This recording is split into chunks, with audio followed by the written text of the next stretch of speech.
There are several different ways that you can straighten an image in Photoshop. The first way involves the crop tool. You'll notice that as soon as I select it, in the options bar we have a straighten option.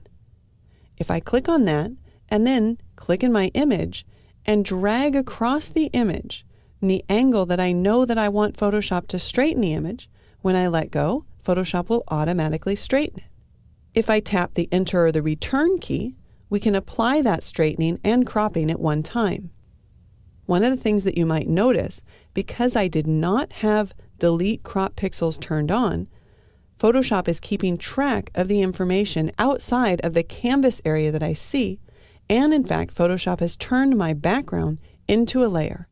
Let's go ahead and undo that by using Command or Control Z, and I'll show you a second way to crop an image. And that's simply by having the crop tool selected and positioning your image outside of the crop marquee.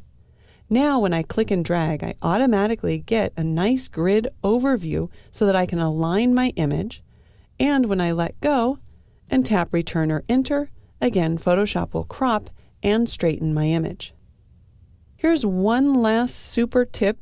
If you happen to have Photoshop CS6 extended, let's just undo what we just did a minute ago.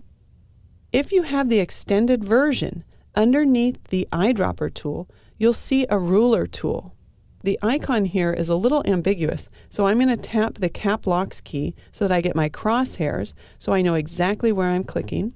I'll click on the left-hand side, drag over to the same location on the right-hand side where that rope goes around the totem pole, and when I let go, I can then choose to straighten my layer in order to straighten my image.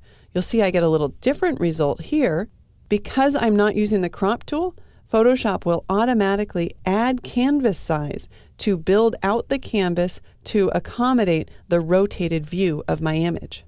You might think it's much easier to simply do this with the crop tool because the crop tool will crop and straighten at the same time, but because Photoshop is used by so many different people, it can be very convenient when you're actually trying to measure things and use a measurement scale to straighten using the ruler tool in Photoshop CS6 Extended.